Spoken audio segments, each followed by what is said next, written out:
一架嘅伊朗空軍 F4戰機正在喺度追蹤緊前面嘅一件不明嘅發光物體，突然之間一件細小嘅光體由呢一個嘅不明嘅發光物體嗰度分離出嚟，向住戰機高速咁樣衝緊過嚟。機師以為自己受到攻擊，即刻準備發射導彈，但就喺佢準備開火嗰一刻，機上嘅武器系統突然之間失靈，就連通訊都一齊中斷晒。大家好，歡迎翻嚟 Quiz File， 我係 Chris。今次要講嘅係一宗曾經驚動伊朗空軍，事後更加被寫入美國軍方情報文件嘅案件，就係1976年德黑蘭 UFO 事件。成件事要由幾個普通嘅市民打出嘅電話開始講起。喺1976年9月19號嘅凌晨，大約12點半，當時嘅德黑蘭已經入夜啦。喺城市北面嘅一個地區，有市民就發現天空出現咗一件奇怪嘅發光物體。最初可能只係得一個人留意得到，但就喺冇幾耐呢，伊朗空軍指揮中心接連收到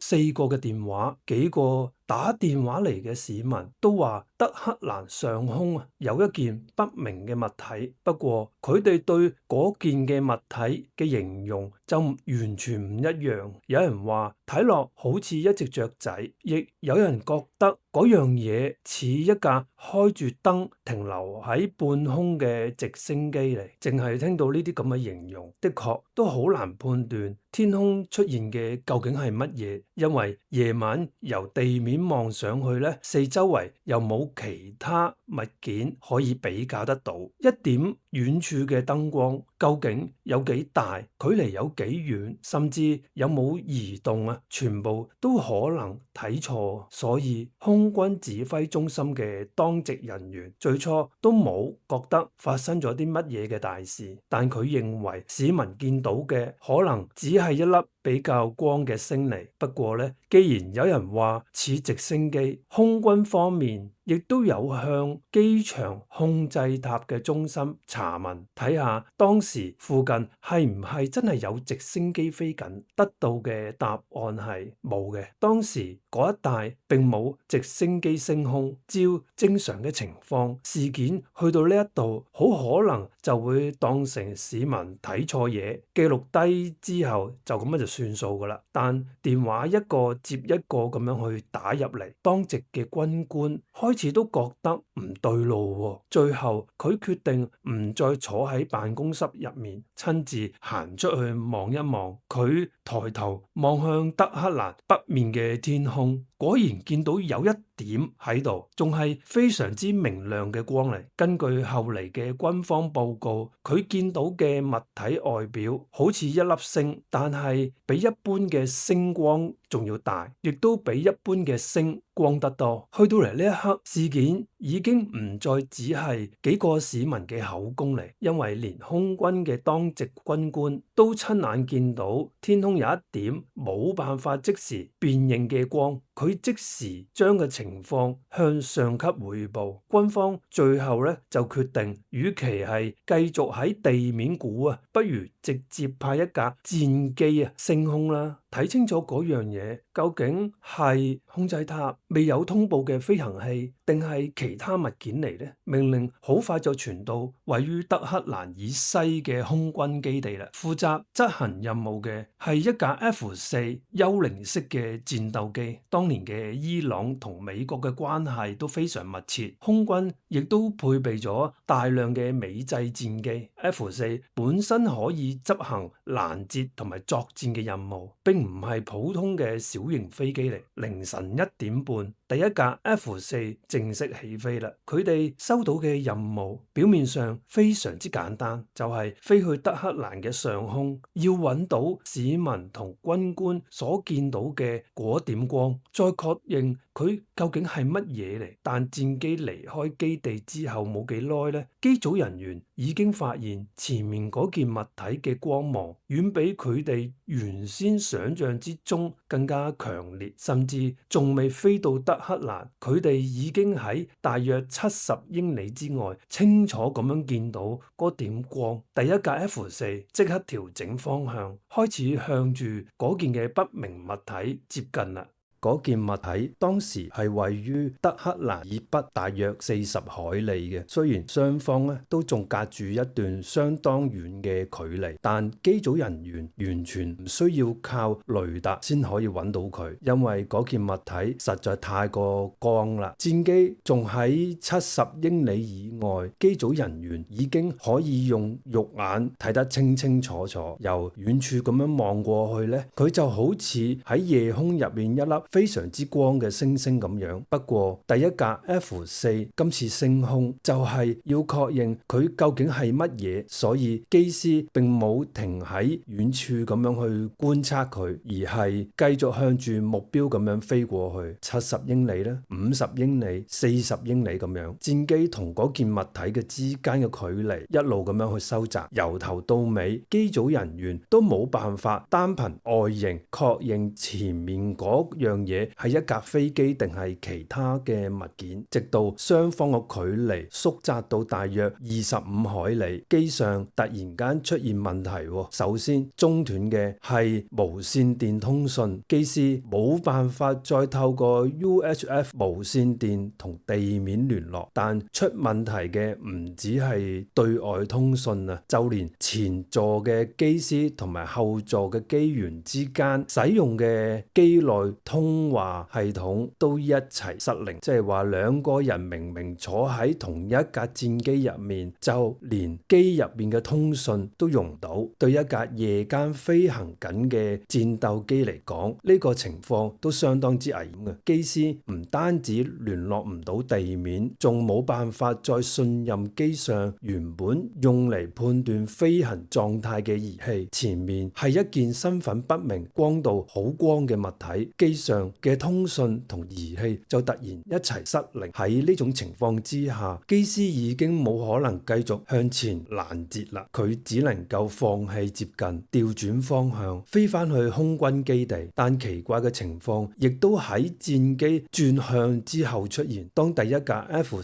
離開嗰件物體，雙方嘅距離逐漸拉遠，頭先失靈嘅儀器同通訊竟然重新恢復正常，無線電得翻，機入面嘅通話得翻，儀表板亦都再次正常翻。成個故障過程似乎只係發生喺戰機接近嗰件發光嘅物體嘅期間，一飛近呢就失靈，一轉身離開呢就恢復翻正常。不過單憑呢一個先後嘅次序，仲未足以證明故障一定係由嗰件物體所造成嘅。戰機本身有冇可能突然間出現技術問題呢？通訊中斷又會唔會只係受到一般無線電嘅干擾呢？呢啲嘅可能性當其時都未排除嘅。至少有一件事已經可以確定嘅呢，嗰晚嘅德黑蘭上空嘅光唔係只有地面嗰幾個市民見得到，空軍指揮中心嘅軍官都見到。第一架升空調查嘅 F4機組人員亦都喺70英里以外見得到。而當戰機接近到25海里，機上面嘅通訊同儀器更加同時間失靈，第一架 F4最後都冇辦法完成攔截，只能夠途中折返。如果事情去到呢一度就完，軍方或者仲可以將佢當成一次冇辦法確認嘅目擊，加上一宗短暫嘅機件故障嚟。但空軍並冇取消行動喎。喺凌晨1點40分左右，距離第一架 F4起飛只係大約10分鐘，第二架戰機接到命令升空接手調查。第二架 F4升空之後，向住目標所在嘅方向飛去。今次負責操作雷達嘅係坐喺後座嘅機員。當戰機同目標相距大約27海里，後座嘅機員喺雷達嘅畫面上面發現咗反應。目標係位於戰機嘅正前方，用軍方報道嘅講法就係12點鐘嘅位置，即係唔單止喺戰機嘅正前方位置，仲比 F4略高少少，後座嘅機員成功用雷達鎖定咗目標，呢一點令第二架 F4嘅情況同第一架有咗明顯嘅分別。第一架戰機主要係靠肉眼見到一團光，但到咗第二架戰機咧，機員唔單止用肉眼見到，雷達上面咧亦都有一個清楚嘅目標反應。當其時，雷達嘅顯示戰機正以每小時大約150海里嘅速度收窄雙方嘅距離，然後到27海里、16海里、15海里咁樣。第二架戰機一路向前飛，目標亦一直保持喺雷達嘅畫面上面。當距離收窄到大約25海里嗰陣時候，情況突然之間就改變啦。前面嗰件物體開始加速離開，機員甚至可以直接喺雷達嘅畫面上面睇住佢向前移動，戰機就繼續追啦。但無論戰機點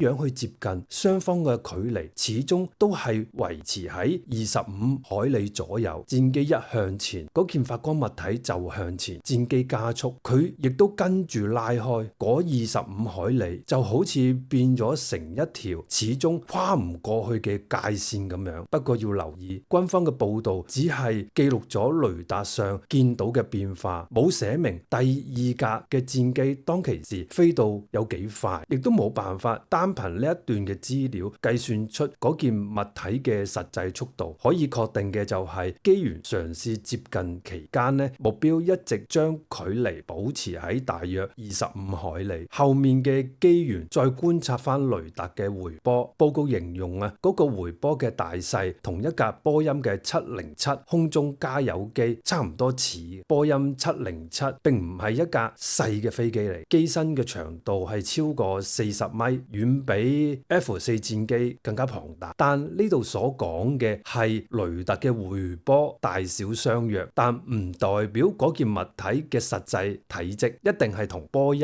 嘅707完全一樣，因為雷達嘅回波除咗受到物體大小嘅影響，亦都會受到形狀、角度同表面嘅物料影響嘅。所以第二架戰機當其時確認到嘅並唔係一架波音707大細嘅飛船，係雷達上面有一個相當明顯足以持續鎖定嘅目標。問題係雷達有反應，肉眼又睇到嗰個強光，但機員依然都冇辦法確認佢嘅真正外形，因為嗰件物體發出嘅光實在太過強大啦。機員呢就只能夠見到前方嘅光好似一組快速閃動嘅頻閃燈咁樣，燈光排列成長方形嘅，有藍色、綠色、紅色、橙色幾種顏色不斷咁樣去交替去閃動，轉換嘅速度都非常之快。機員望過去嗰陣呢，幾種嘅顏色就好似同一時間出現，但強光嘅背後究竟有冇一個實體呢？嗰個實體係圓形啊、長方形啊，定係其他嘅形狀呢？機員仍然睇唔清楚。第二架戰機就咁樣一路跟住佢啦，飛向德克蘭嘅南面，直到呢一刻，呢一次嘅行動仍然都只係一場追蹤。戰機冇開火，前面嗰件物體亦都冇直接衝向戰機，但追蹤嘅期間呢，機員突然之間見到一件完全諗都冇諗過嘅事，一團比較細但同樣非常好光嘅物體從呢一個原本嗰個嘅物體分離咗出嚟。今次佢冇再保持20海里嘅距離啊，佢調轉方向，以好快嘅速度直接向住戰機咁樣去衝過去。根據嗰份報告所寫啊，機員目測呢一件嘅細小光體大約係月亮表面直徑嘅1/3至到1/2嘅啫。呢個只係佢哋喺空中望過去嘅視覺大小嚟嘅啫。由於唔知道個物體嘅距離，根本冇辦法單靠呢一個嘅比例咧推算出佢實際有幾大。但機員可以肯定嗰團光正係用一個非常之高高速嘅速度去接近呢個戰機。幾秒鐘之前啊，戰機仲係追蹤緊前面嘅主體，而家嘅情況就完全倒轉咗，有另一件嘅物體從呢一個嘅主體飛咗出嚟，向住佢哋迎面衝緊過嚟。去到呢一刻，機師決定開始使用呢個武器。當時嘅戰機配備嘅其中一種武器係 AIM-9，即係響尾蛇空對空導彈。呢種導彈會追蹤目標發出嘅紅外線熱源，主要用嚟對付敵方軍機。機師準備向接近緊佢哋嘅發光物體發射一枚 AIM-9，但佢仲未成功發射嘅，就係喺嘗試使用呢一個武器嗰陣時候咧，駕駛艙入面嘅武器控制嘅面板突然間失靈。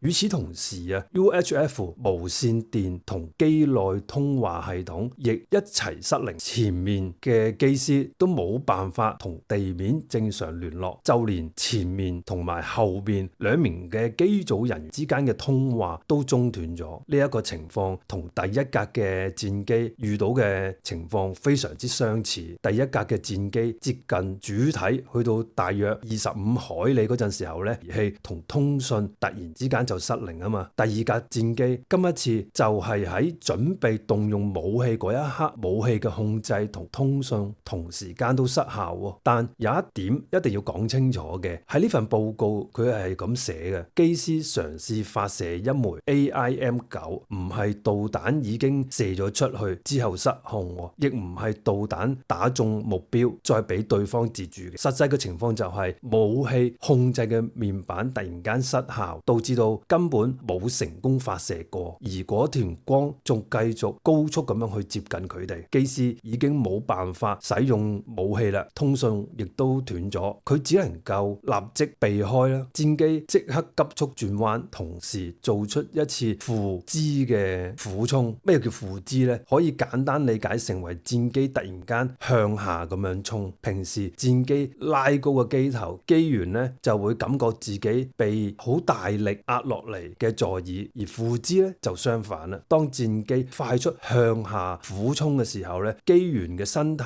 就會被安全帶扯住，血液亦都會湧向佢個頭部嘅。呢一種嘅動作對於機身同機員咧都有相當大嘅負荷，唔係一種平穩嘅轉向。機師做出呢一個動作目的好直接啊，就係要避開嗰團正在衝緊過嚟嘅光。不過嗰件物體冇即刻離開，當戰機開始轉彎啦，細小嘅光體跟到戰機嘅後面，佢同戰機之間大約只係剩低2至4海里嘅啫，換算大約係5.5至到7.4公里，由幾十海里外嘅追蹤突然間縮短到只係得幾公里，而且嗰件物體仲一直跟住戰機嘅轉向，戰機繼續急轉，嘗試咧遠離前面嗰件嘅主體，細小嘅光體就移到戰機轉彎嘅路線嘅內側。如果兩件物體都以相同嘅速度轉彎咧，行內圈嗰一方經過嘅距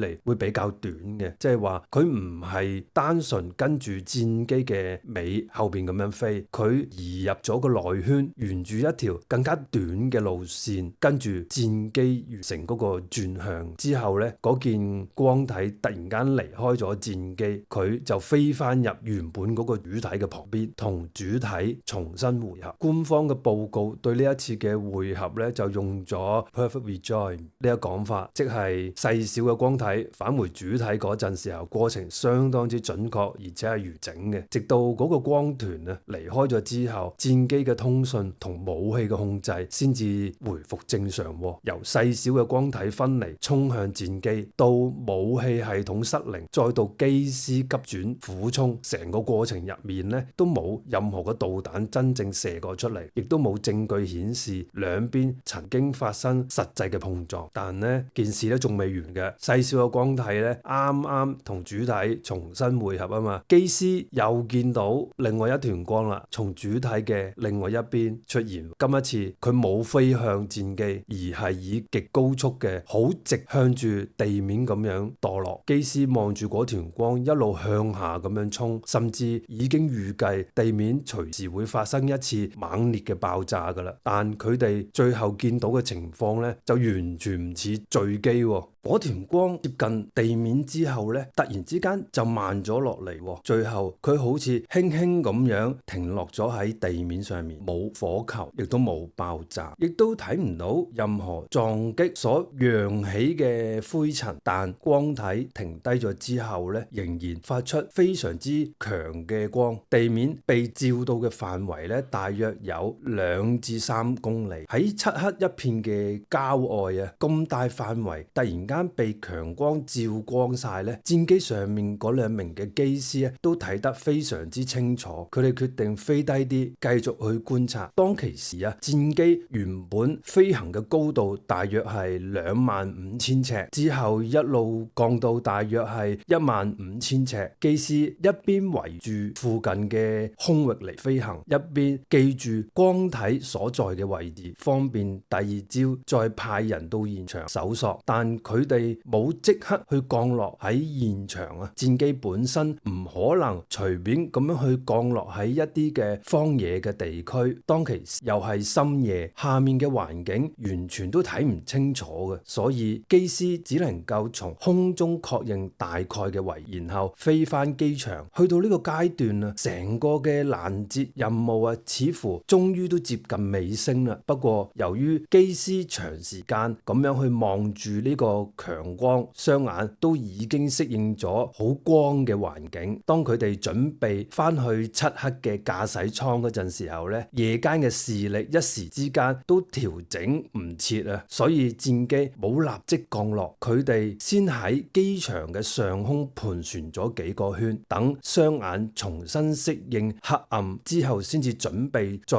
進入最後嘅降落航線。但盤旋嘅期間呢，奇怪嘅情況又再次出現。戰機每次飛到機場某一個特定嘅方位，無線電同埋機內嘅通話系統咧就會再次失靈噶啦，機師同地面嘅聯絡中斷，前座同後座之間亦都冇辦法正常通話。與此同時啊，部分標板嘅讀數開始大幅咁樣去擺動，偏差達到30至50度。戰機飛嚟嗰個地方之後咧，系統又恢復翻正常啦，機師繼續盤旋啦。但下一次再經過同一個位置，干擾又再次出現，即係呢一次嘅失靈唔係由頭到尾都一直維持嘅，而係戰機每逢飛過某一個範圍，通訊同埋儀表先至會受到影響嘅啫。當晚啊，仲有一架民航嘅客機正係準備降落機場嘅，但係嗰架民航機飛經同一帶嘅空域嗰陣時候咧，亦都遇到通訊失靈。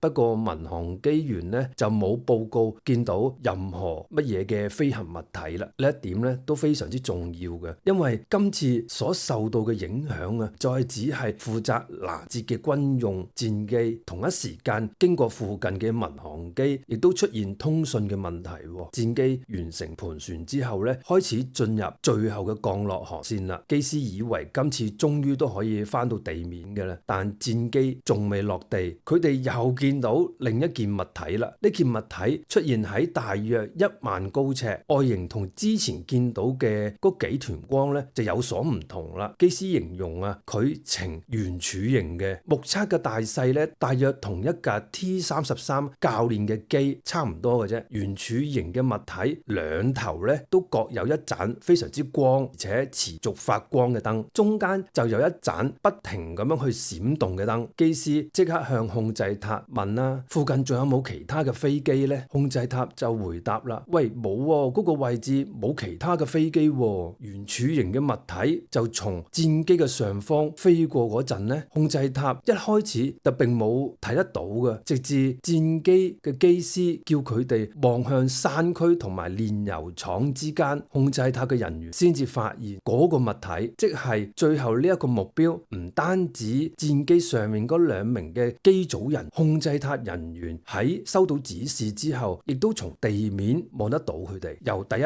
團好強嘅光到分離出嚟，逼近戰機嘅細小光體，再落向地面嘅光，最後仲有一件圓柱形嘅物體出現喺機場嘅附近。成晚嘅目擊並唔係一件物體由頭到尾都停喺同一個位置，而係幾個外觀同移動嘅方式都唔同嘅光體接連咁樣出現咗。戰機最後都安全降落咗機場啦。兩名嘅機師亦都將地面嘅強光出現嘅位置都記錄低。天光之後咧，軍方安排直升機接載兩名機師重新飛翻嗰個地方。佢哋原本以為經過尋晚咁強烈嘅光，現場可能會留低一個非常之明顯嘅痕跡嘅，但係直升機飛到嗰片乾涸嘅湖床之後咧，地面上乜都見唔到喎。直至佢哋飛去湖床嘅西面，機上面嘅儀器突然間收到一組非常之明顯嘅信號，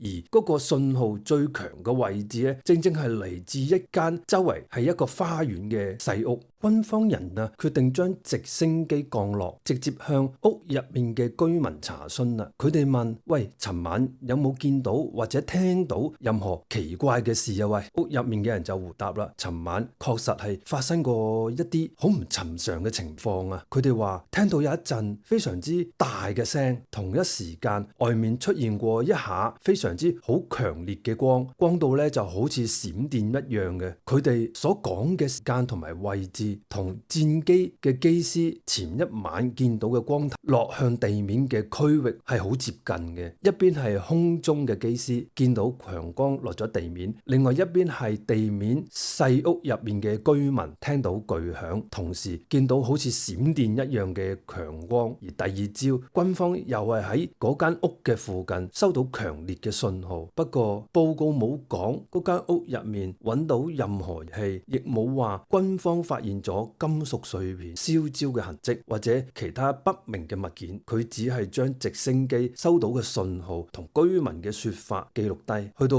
報告嘅最後，文件仲提到一項嘅檢查，軍方正準備檢查第二架嘅戰機同埋懷疑光體曾經降落嘅地區，睇下有冇一啲唔尋常嘅輻射。但呢度要分清楚，官方嘅文件寫係現場同戰機正接受檢查，唔係已經檢查咗出嚟有輻射，亦都代表現場真係發咗放射性嘅物質。報告最後面有一句話：當有更多嘅資料之後咧，會再作補充。但現時公開嘅呢一份文件咧，並冇附上一啲後續嘅檢測結果嘅。我哋唔知道第二架嘅戰機最後有冇驗出一啲嘅異常嘅輻射啦，亦都唔知道嗰個湖床細屋嘅附近或者直升機收到嘅信號嘅位置有冇錄得高於正常水平嘅輻射。由呢一刻開始，官方嘅記錄突然間停咗落嚟，冇公開輻射嘅數據，亦都冇信號頻率嘅記錄，冇屋入面嘅居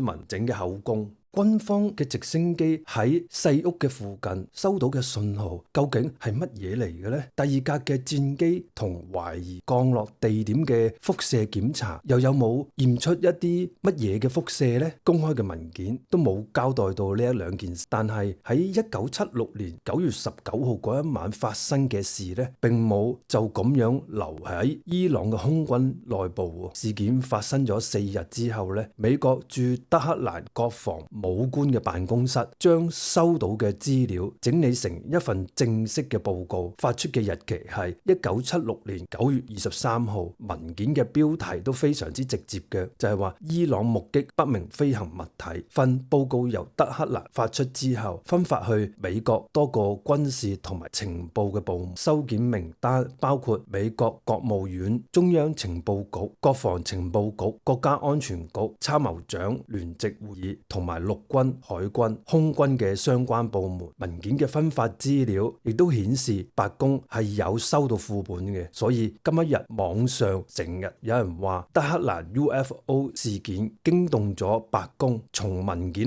流向嚟講咧，白宮的確喺收件名單上面，但呢一句說話亦都好容易令人誤解嘅。收到副本呢，就唔代表美國總統嘅親自睇過嘅，更加唔代表白宮已經確認咗當晚出現嘅係外星飛船。1976年嘅伊朗係美國喺中東一個非常之重要嘅盟友，而事件入面涉及嘅伊朗空軍戰機緊急升空，機入面嘅系統失靈，武器嘅控制中斷，同埋首都附近出現不明嘅空中目標。以軍事情報嘅角度嚟講咧，就算完全唔考慮外星人啊，份報告都值得送去唔同嘅部門，因為美國情報人員首先要排除嘅可能係蘇聯嘅飛行器、秘密偵測裝置、電子干擾技術或者其他會威脅伊朗領空嘅軍事活動，所以收件嘅部門多，只可以證明呢一份嘅資料進入咗美國軍事情報嘅系統，唔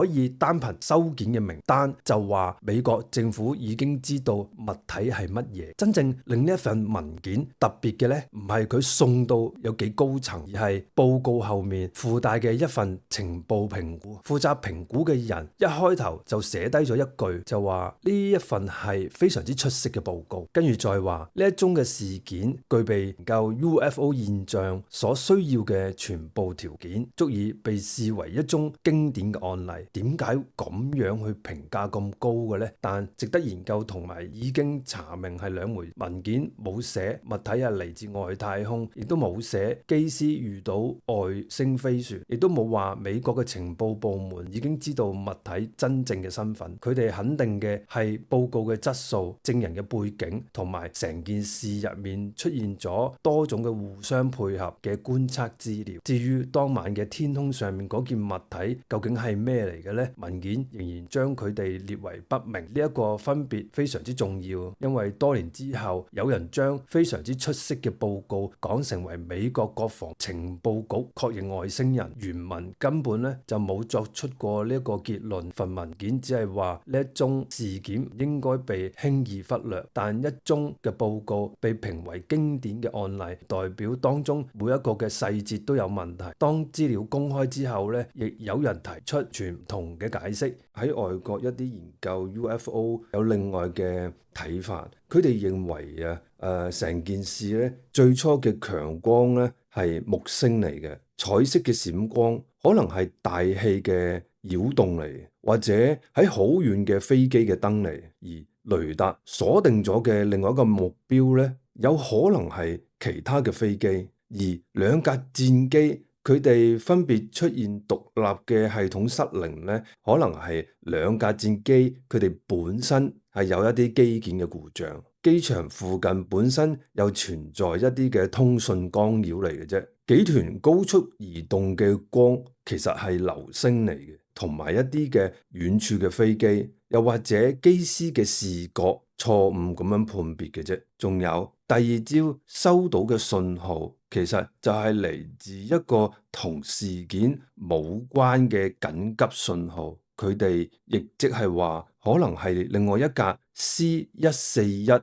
佢哋遺失咗設備嘅調查記錄嚟嘅。佢哋亦都提醒我哋，幾件怪事喺同一晚發生，就唔代表全部都係由同一件嘅物體所造成嘅。其實我哋睇到呢一度，究竟係呢一連串巧合比較合理啊，定係機師真係遇到一件身份不明嘅飛行物體呢？但係就喺2007年11月12號嗰陣時候咧，距離德黑蘭事件已經過咗31年啦。當晚駕駛第二架戰機嘅機師呢一個時候都已經退咗役，仲由當年嘅空軍少校成為咗一名退休嘅將軍。佢聯同多名前軍方嘅人員、機師同政府嘅官員去到美國華盛頓，公開講述自己遇到不明飛行物體嘅經歷。呢一次呢，亦係外界少有嘅機會，直接聽得到機師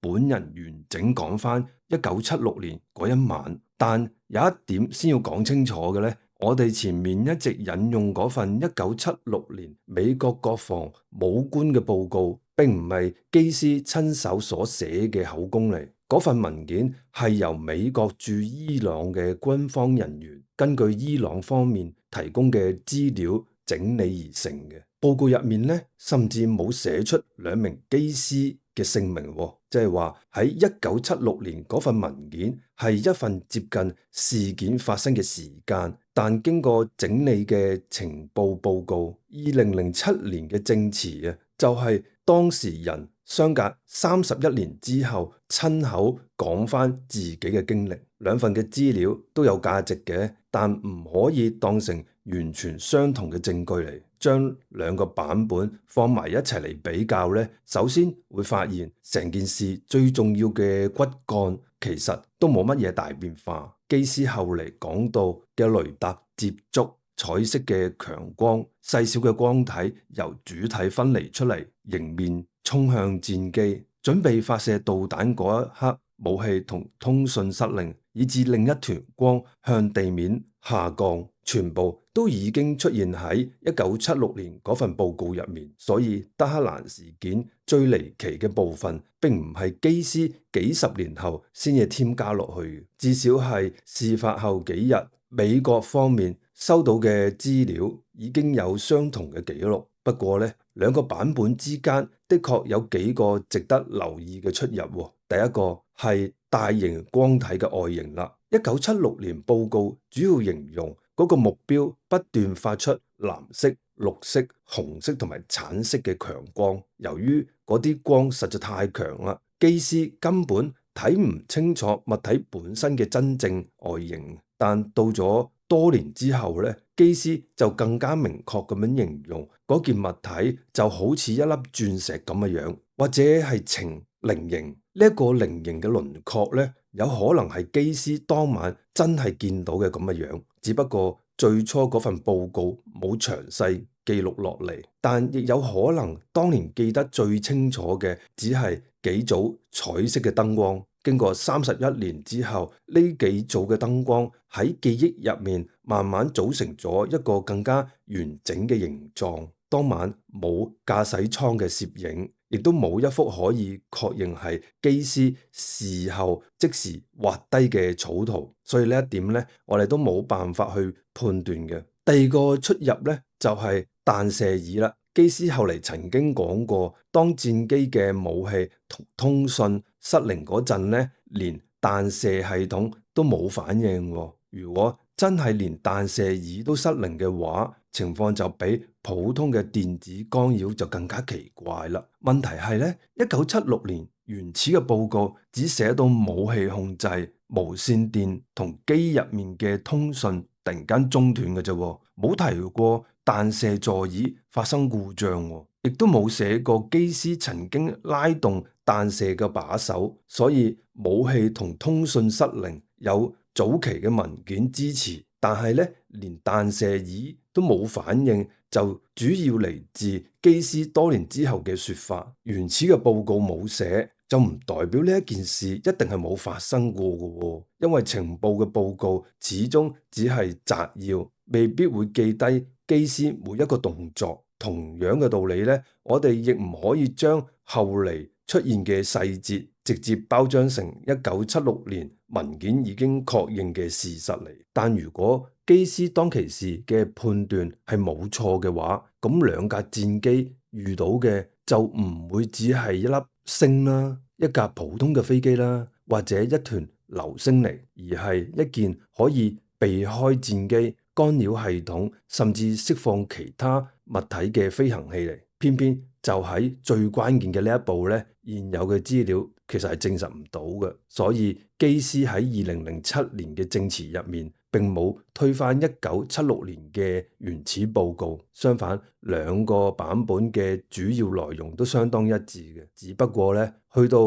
一啲更加具體、更加戲劇化嘅細節，例如菱形嘅外觀啦、彈射椅失靈啦，同埋幾件飛行器之間點樣分離同埋匯合咧，就應該分清楚邊啲係早期文件已經記錄，邊啲係當事人多年之後嘅補充嚟。講到呢一度咧，我都想講翻自己對成件事嘅睇法。我自己睇完成宗嘅德黑蘭事件，我唔認為係一粒木星嚟嘅，或者係一次普通飛機嘅故障，就足以解釋當晚所發生嘅所有嘢。木星可以解釋市民最初見到嘅一團光，流星亦可能解釋其中一團向地面下降嘅光。戰機本身有故障，當然亦唔係冇可能㗎啦。但係第二架戰機有雷達接觸，機員準備發射導彈嗰一刻，武器同通訊同時失靈呢，避開嗰團光之後，系統又恢復返正常。